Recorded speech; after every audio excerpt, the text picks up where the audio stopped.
Hello, hello. You know I'm L Man. I just watched the unabridged Mrs. Vera's Daybook from New Reality Productions. I'm here with prolific filmmaker Robert James, with Vera Spear stars David Falk and Michael Johnstone. So, so interesting. I relate to a lot of this. You might not tell looking at me, but back to you. So, can you just give listeners a brief synopsis of the unabridged Mrs. Vera's Daybook? Who's Miss Vera? Who was she? How was she created and why? What did I just watch? Simply. To do it. Well, as to I'll try and do it quickly. As to Mrs. Vera, she was created between the two of us when we met 20 odd years ago, and Mrs. Vera became this character. I was taking pictures with David through a period of my poor health. He would get in costume, and we'd go out on any old Tuesday to Golden Gate Park and take photos. And it caused a little scene here and there with people in a good way. For me, basically, the character's a metaphor for all the people I lost, and also a sort of a psychological mirror of my own internal dealing with long-term survival, depression, and all those other things that everyone deals with, whether they have an illness or not. So, in my mind, she personified the being alone and yet being self-aware. And then later, as we got more people wearing our costumes, we created a tribe. She wasn't on her own anymore. And the clothing, basically, I say that it's a drag tornado, and it's all this stuff from outer space that all the queens left behind. And we wear them all. We wear all of it. In the beginning, it was really just a sort of a strategic way to use our very limited energy to try and produce, a little bit of art. We're both artists, and our health was very poor. But we saw in the photograph right away that there was something kind of otherworldly about this character, or universal, or it was she was just really open to interpretation.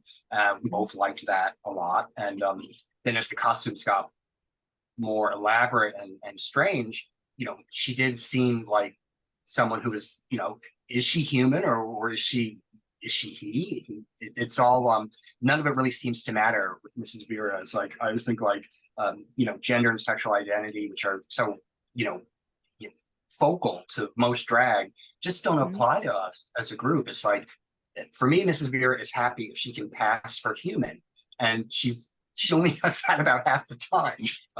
But she's fine. I like that. I've had a lot And of she just characters like has, that. Yeah, she just has a positivity all of her own that she's if she doesn't fit in, she doesn't care. When I don't fit in, I care. But it's like but she doesn't. So it's a very strong personality that way, and I really try and channel her positivity, and just sort of take it over at the time. Mhm. Really fun personality. So we see what we are sometimes, and we create what we see. Maybe sometimes. I create absurdist commentary and visuals as a reaction to the absurdities around me. So, what absurd, unbelievable things were you seeing that you called attention to in your art? Good question. Absurdity for me is I'm much on the same page as you. It's part of my nature, and it's how I interpret things, because I always feel I'm looking at things from some outside perspective. Mhm. Maybe most people do, but I definitely do. And for me, it's like the whatever frustrations I have with the world, I much prefer to attack them with humor and absurdity than as a way to confront the direness of the stuff that's difficult for me. And it makes people laugh. I mean, it's the unexpected is part of humor, and it's definitely part of absurdity. And people see us, and it's like they can't even figure out what we're doing. We are really absurd. It's like, are they selling something? What is it? Is it a film? And it's just always been like that. This really curious, artistic experience that you just sort of stumble onto and have to figure out for yourself how comfortable you are with all the strangeness. Mm-hmm. And, What and the absurd freedoms?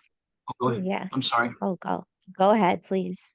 Oh, I was just going to say, for me, the absurdity. I mean, I observed for decades the absurdity of the politics and the situations people got in and out of. And before we started the series, I did a zine called Rant and Rave, and it was totally dark humor about being HIV positive, and really absurd cartoons that David did, things like that. So we embraced the absurd a long time ago. Yeah, Mhm. it's absurd to allow a generation of people to be ignored while they're dying from a medical condition. That's absurd, and that was that's the fire, our whole generation went through, and we were no different. It stops making sense at some point, so you have to make up your own rules. And the absurdity took things that were really dark and put them into the light. Memories, pieces of details people you think about, and all that. Metaphorically, my tribe is back, and the absurd part was it was so dark for so long, and you can't survive in that much darkness. You have to bring some kind of light in, whether it comes from an extraterrestrial planet, or a distant star that sheds light on one part of the universe or one part of the earth. Now, how did you feel like authority, the people in charge, were just leaving one group out in the garbage? And how did you call this out in your art? I did it. One of my first pictures I took, you probably saw it. Mrs. Vera's in a dumpster. She's in the Mhm. back of a dumpster. It's called Mrs. Vera's nap. And for me, it was, as I said in the film, a metaphor for we're young, we're not dead yet, but we might as well be. We've been tossed away. And literally in that era, it may be hard to comprehend now, but in that era, the stigma was practically universal. And so, yeah, I would feel left out. I didn't set out to make that picture, tell that story. The stories came to us when we started looking at the pictures. Yeah, and that photo was actually the very first ones. What was one of our literal first ones. But when we got that back, we just saw that there was a lot going on in it that sort of encapsulated our and other people's experiences. It just you just were not expected to survive. At that point, it was sort of the lowest point, and so you had like everybody you knew was just planning for like what can we do with our last year, and um, thankfully things improved and the story also changed and evolved because of that. But we as a generation we felt discarded and thrown away, and Mm. it was awful. So you can either cry about it or laugh about it, and if you can see the film, we do a lot of both. Now you were sick while creating nonstop, it seems like, all different art projects, including photo shoots, a film, which there was a little snippet of the baby, which seems hilarious. That I'm It's, like, okay, as soon as I saw the baby snippet, I said, I'm sold. Now, how did creating yeah. art that had its own immersive world distract and ease dealing with illness? Well, I think, and I think Robert will agree that my take on things is basically the illness part. I mean, it's not. Sometimes it was about how they say to you, "Where do you see yourself in 5 years?" I would laugh. Where do you see yourself? I would say, "Well, how about 5 months, 5 days, 5 minutes, Mm. 5 seconds?" That's the most succinct way I can put living with a disease since I was 23 for during the dark years, about 10, 15 years, no way of truly knowing, and battling all these things, and seeing my world fall apart around me, my community, uh, and yet also seeing unity through the diversity and through the challenges. And I think Robert probably has observed that with some of his films. Yeah, it was a distraction to keep us from despair, um, uh, more than anything. Um, so, Sorry, excuse me a minute. sorry. You got his dog. Oh, Hi, Robert. so cute. Should I wait? I should wait. Oh, yeah. No, Okay. we're good. We're good. Thanks. Okay. He's gone. Now, I had a short period of time where I was in extreme, extreme pain, and I was cast in my first movie, oddly enough. And every time I would go to shoot, I could ignore the pain. I can get away from it. Did you feel that? Did you feel like when you were shooting photographs or a film that you can just totally forget about the pain? Yes. Exactly. It took us away from the despair that we were, otherwise was inescapable. And it gave us a lot of energy. Even, we put a little energy in, and we always seemed to get a little more energy out, which was, Mm. a really helped because we needed that. And Yeah, so it was always very strategic in our lives for our health and mental state to do this kind of really upbeat stuff and be celebratory, even if we didn't know what we were celebrating. So we'll just figure it out later, and that's basically how we frame a photo shoot.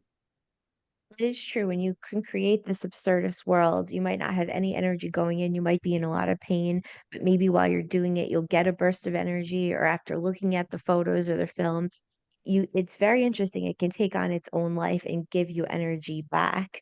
So if you have pain management, make some absurdist art. My final question, as we have 2 minutes, what freedoms did it give you to perform in character? What things would you do maybe in this character that you wouldn't do as you? Well, we're different as night and day that way. I'm very gregarious now, going, and I did puppet theater and costume stuff for years. And David, I will turn it over to him. He barely ever dressed up at all in drag or costume Hmm. until we met. Yeah, we dress in a similar way, but you're much more like who you are out of costume in costume. It's always looking for upbeat, always trying to find joyousness. For me, I'm a lot more introverted and Hmm. isolated and deal with a lot of that kind of stuff. So the armor and just the hiding in plain sight that Mrs.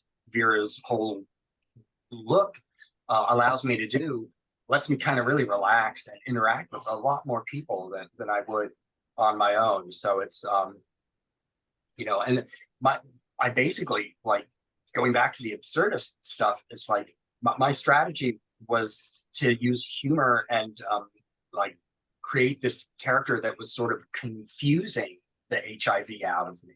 Hmm. Which is such a silly idea, but I'm like, yeah, I'm just going to confuse it. So I would like at that before the Mrs. Vera character, I was like dyeing my hair a different color every day, and it's like the HIV will just have to figure it out. And That's so funny. I think the Mrs. Vera photos were a much better distillation of that. Just there's just sort of like there's something plucky about Mrs. Vera's unwillingness to be phased by anything, and if I can channel that, I'm having a good day. And I just want to say one thing. The cause and effect factor that, out of the shadows into the light. I mean, we've affected so many people that thought they couldn't even do something like wear a crazy costume and go marching Mm. down the street. And what I really thrive on is the absolute positivity of people doing that, men, women. And you can't tell with our costumes basically who's who if we have the really wild ones on. And to me, that's a perfect world.